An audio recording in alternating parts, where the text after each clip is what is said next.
Hidup Sehat. Nah, tadi kan pemirsa udah lihat ya kalau saya ditemanin oleh dua dokter ganteng. Nah, sekarang satu-satu dulu nih gantian. Dokter Rizal dulu, nanti dokter Bobby juga bakalan ada di sini buat ngebahas masalah gimana caranya untuk menghadapi PHK di saat pandemi. Nah, sekarang dokter Rizal, tadi dokter Rizal udah bilang kan kalau kita bakalan ngebahas tentang bedanya tentang yang mana yang lebih sehat antara mentega dan juga minyak. Sebenarnya mana dok yang lebih sehat? Nah, sebenarnya ini di kita udah hadir ahlinya. Oh, udah ada ahlinya nih ya? Ya, saya perkenalkan Dokter Feni Nugraha, spesialis gizi klinik. Halo. Saya udah nggak sabar mau nanya-nanya nih. Udah nggak sabar mau nanya-nanya ya?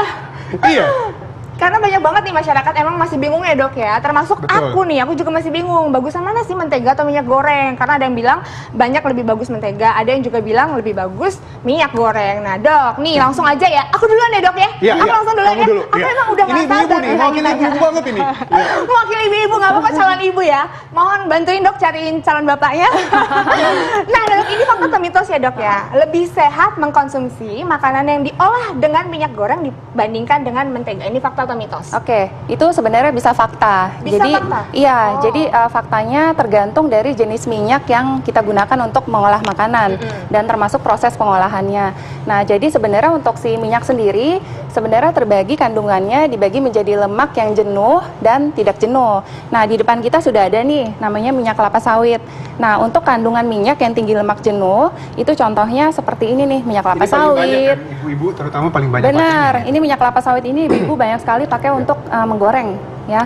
Jadi ini tinggi akan lemak jenuh. Nah, contoh dari minyak yang tinggi lemak jenuh lainnya contohnya seperti minyak kelapa gitu. Nah, jadi sebenarnya selain lemak jenuh ada juga lemak yang tidak jenuh. Tetapi memang untuk menggoreng si lemak jenuh ini akan lebih baik. Kenapa? Karena lebih stabil dan tidak mudah terurai pada proses pemanasan suhu tinggi gitu. Jadi akan lebih baik dipakai untuk seperti menggoreng, kemudian seperti memanggang atau misalnya pembakaran yang dengan suhu tinggi gitu. Lalu apa bedanya dengan mentega? Jadi si mentega ini ternyata dia kan terbuat dari lemak susu ya. Nah, si mentega ini ternyata 60% kandungannya juga termasuk ke dalam lemak jenuh. Nah, ini dok yang memang banyak ada di masyarakat, mitos fakta berikutnya, apakah memang mentega ini lebih banyak lemak dibandingkan dengan minyak goreng? Nah, kalau itu mitos. Mitos? Ya, mitos. Jadi sebenarnya kandungan dari 1 sendok makan dari si minyak itu mengandung kurang lebih 13 hingga 14 gram lemak. Nah, di mana kandungan lemak jenuh dan tidak jenuh itu tergantung dari jenis si minyaknya itu sendiri. Nah, sedangkan kalau si mentega per 1 sendok makan itu kandungan si lemaknya kurang lebih 11,5 gram. Jadi memang lebih sedikit daripada minyak. Tetapi di dalam si mentega ini terkandung di dalamnya kolesterol. Itu kurang lebih 31 mg. Dan untuk lemaknya sendiri untuk mentega memang paling tinggi 60% tuh kandungannya lemak jenuh. Dan 40%-nya lemak yang tidak jenuh. Nah, seperti itu. Wow, nah aduh dokter ini ternyata memang nggak diduga-duga ya, banyak juga lemaknya. Nah pemirsa, untuk Anda yang ingin bergabung langsung dengan kami di studio, konsultasi langsung dengan dokter bisa langsung aja telepon di nomor yang ada di bawah ini. Nah dokter, ini kan biasanya kan kalau goreng nih, goreng pakai minyak suka ada masih sisanya tuh minyaknya. Itu kan kayaknya sayang banget ya dok kalau langsung dibuang. Biasanya langsung disimpan, terus dipakai lagi untuk ngegoreng. Ini fakta atau mitos sih dok? Kalau minyak goreng ini boleh dipergunakan berkali-kali, sedangkan mentega tidak boleh. Ini fakta atau mitos? Ini mewakili banget ibu-ibu ini. Iya, aku bisa masak loh, aku bisa masak loh pemirsa. Iya, kadang ibu-ibu tuh suka sayang ya, jadi minyaknya didiamkan, dipakai sampai berulang-ulang. Nah, sebenarnya baik minyak goreng maupun mentega, jadi dua-duanya tidak boleh dipakai berulang. Jadi disarankan kalau bisa pemakaiannya hanya 1 kali atau maksimal banget itu 2 kali. Tetapi pemakaian 1 kali akan lebih baik. Nah, kenapa? Karena dengan kita menggunakan minyak secara berulang-ulang, maka yang pertama akan terjadi pasti perubahan fisik dari si minyak maupun mentega. Jadi ada perubahan warna, rasa, dan juga bau.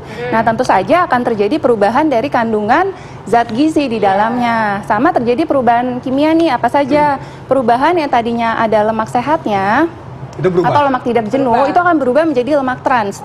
Nah, lemak trans ini lemak yang tidak baik karena dapat menyumbat masuk ke dalam pembuluh darah kita. Nah, selain itu ada zat-zat berbahaya juga yang dihasilkan, contohnya seperti aldehid dan hidroperoksida, dia akan menempel tuh pada makanan, diserap oleh usus kita. Jadi memang yang bagus itu penggunaannya kalau bisa 1 kali. Nah, ini mitos ya tadi ya dok? Itu mitos ya. Nah, itu kan tadi minyak goreng. Ya. Nah, sekarang untuk mentega.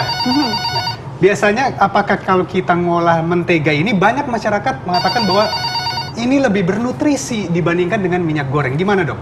Oke, jadi Dok, sebenarnya sebentar ya dok, Oke. tapi sebelum dijawab, ini kayak aku dari tadi udah denger ada suara telepon. Emang maaf ya dok ya, saya agak-agak sensitif kalau dengar ada Sensitif suara ya? telepon. Iya. Cepet dengernya.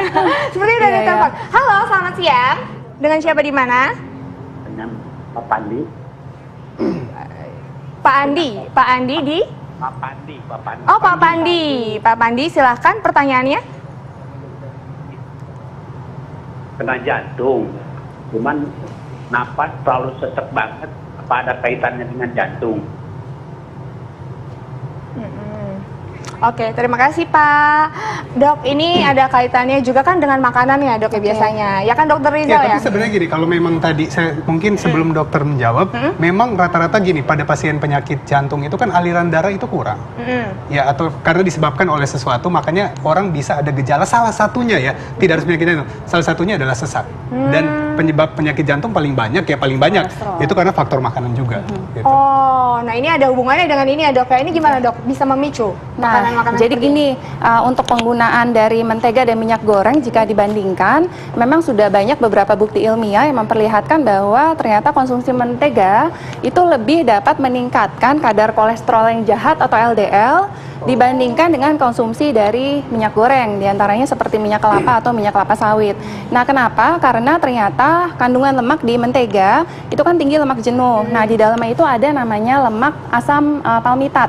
Diketahui si asam palmitat pada si mentega yang cukup tinggi ini dapat meningkatkan kadar kolesterol yang lebih tinggi dibandingkan dengan kandungan si asam laurat misalnya pada minyak kelapa gitu, dan kandungan vitamin E ini pada mentega itu lebih rendah dibandingkan dengan si minyak kelapa sawit dan juga minyak kelapa, sehingga vitamin E ini kita ketahui kan fungsinya sebagai antioksidan ya, menangkal radikal bebas pada saat kita melakukan proses pemanasan gitu pada saat memasak. Oke. Nah tadi dokter Rizal belum dijawab pertanyaannya. Gimana dok Iya. tadi? Jadi yang untuk ini ya yang Apakah mentega ini lebih bernutrisi nggak, Dok? Gitu. Nah, untuk Daripada minyak goreng. nutrisi sebenarnya kita harus tahu nih kandungannya. Ya. Jadi untuk minyak goreng sebenarnya per 1 sendok makan itu kalorinya 120 dengan Oke. total semuanya isinya lemak. Jadi lemaknya kurang lebih 13 hingga 14 gram. Oke. Nah, kandungan untuk lemak jenuh dan tidak jenuhnya tergantung dari jenis minyak yang kita gunakan. Nah, kalau untuk mentega sendiri sebenarnya per 1 sendok makan kalorinya itu lebih rendah. Itu kurang lebih 102 kalori dan di dalamnya mengandung seperti lemak kurang lebih 11,5 gram, kemudian mengandung kolesterol itu kurang lebih 31 mg. Nah, karena terbuat dari lemak susu nih, makanya di dalamnya itu terdapat kandungan protein dan Oh, ada juga nutrisi karbohidrat, proteinnya ya. tetapi dalam jumlah yang sedikit sekali. Kemudian ada vitamin dan mineral, tetapi jumlahnya memang tidak banyak. Ini saya yang tahu sekarang nih. dokter Rizal Saya nih. dengar nih. Kamu nggak dengar pasti ya? Ya, ini ada penelpon lagi. Ada Ya, lagi mari kita nelpon. terima. Halo, selamat siang. Selamat siang. Iya, dengan Bapak siapa? Pak Roni dari Bekasi, Jawa Barat. Pak Sony ya, Pak Sony dari Bekasi. Roni. Pak Roni, ya, Nama Pak Roni. orangnya nongol ingusnya. Pak Roni. Pertanyaan saya begini dokter. Ya. Untuk penderita stroke, minyak apa yang harus dipantang atau yang boleh, atau mentega apa yang harus boleh dimakan gitu. Oke. Gitu aja, terima kasih. Iya, terima kasih Pak Roni. Nah, itu Dok. Ini pada penderita stroke, sebaiknya yang harus dikonsumsi dan pantangannya apa? Jenis minyaknya. Baik. Jadi sebenarnya kalau stroke itu kan bisa disebabkan karena penyumbatan ya di pembuluh darah kita. Nah, salah satunya penyebabnya bisa karena si kolesterol yang meningkat. Nah, sebenarnya kalau pada penderita stroke sendiri lebih baik itu menggunakan minyak yang mengandung lemak tidak jenuh. Tidak jenuh itu contohnya seperti minyak zaitun, kemudian seperti contohnya minyak canola. Nah, tetapi minyak zaitun ini karena dia sifatnya tuh tidak stabil, jadi mudah terurai dengan pemanasan, memang cocoknya itu tidak boleh digunakan untuk menggoreng. Jadi baiknya itu digunakan seperti untuk sebagai dressing, kemudian untuk dikonsumsi begitu saja karena tinggi antioksidan. Kemudian bisa misalnya untuk menumis tetapi dengan suhu yang rendah. Nah, tetapi kalau pilihannya jika memilih antara mentega dengan untuk minyak goreng seperti minyak kelapa dan minyak kelapa sawit, saya lebih sarankan lebih baik minyak kelapa atau minyak kelapa sawit Minyak dibandingkan kelapa dengan murni ya? mentega. Tetapi ada tetapinya. Konsumsi dari lemak jenuh seperti ini itu memang ada batasannya. Jadi per hari itu disarankan untuk konsumsi lemak jenuh itu kurang dari 7%. 7% itu kurang lebih sekitar 16 gram per hari atau kurang lebih 1 sendok makan. Itu seberapa dok? Itu kurang lebih 1 sendok makan. 1 sendok makan. Lemak jenuh per hari. Jadi lebih disarankan untuk Bapak lebih baik konsumsinya jangan yang digoreng. Jadi kalau bisa pilih entah seperti dipanggang atau seperti tumis atau pepes atau rebus yang memang penggunaan minyaknya tidak terlalu Betul. banyak. Mungkin saya sedikit menambahkan nih, banyak yang mungkin juga fokus ke minyak yang tadi. Tapi ingat, biasanya kalau kita periksa darah itu namanya trigliserida. Trigliserida itu biasanya paling banyak orang suka menghindari minyak tapi lupa dengan karbohidrat. Biasanya kebanyakan karbohidrat bisa meningkatkan trigliserida dan resiko stroke yang tadi. Oh, itu sama juga. Iya. Berarti karbohidrat juga tetap harus dipertimbangkan. Harus Berarti pertimbangkan. intinya tetap harus seimbang ya semua Benar, makanan benar dan juga banget. gizi yang masuk. Nah, terus Betul. tipsnya nih dok, apa nih dok? Bagaimana atau berapa banyak seharinya boleh mengkonsumsi minyak ataupun mentega nih dok? Oke, untuk tipsnya, jadi ini setiap minyak itu maupun mentega memiliki yang dinamakan smoke point. Jadi smoke point ini temperatur maksimal yang dapat digunakan si minyak ini untuk memasak sebelum mengeluarkan si zat-zat yang berbahaya dan juga berubah menjadi lemak yang tidak sehat. Nah, semakin tinggi smoke point-nya, itu berarti semakin aman untuk digunakan untuk memasak. Nah, untuk smoke point yang tinggi yang bisa digunakan untuk menggoreng dan stabil, itu contohnya mengandung lemak jenuh tinggi. Seperti ini nih, minyak kelapa sawit, kemudian minyak kelapa. Nah, sedangkan untuk minyak-minyak yang memiliki kandungan lemak tidak jenuh tinggi, itu biasanya kurang stabil dengan pemanasan. Jadi lebih baik digunakan seperti untuk dressing atau dikonsumsi begitu saja seperti minyak zaitun.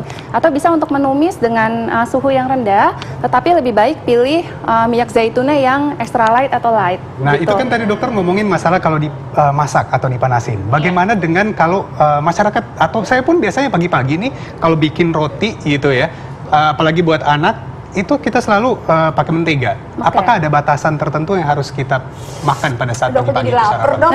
Enak banget itu dok, itu Iya, soalnya gimana? jadi mentega ini memang lebih baik kalau kita ingin tetap mendapatkan nutrisinya, lebih baik jangan dipanaskan. Jadi jangan Oke. dengan pemanasan.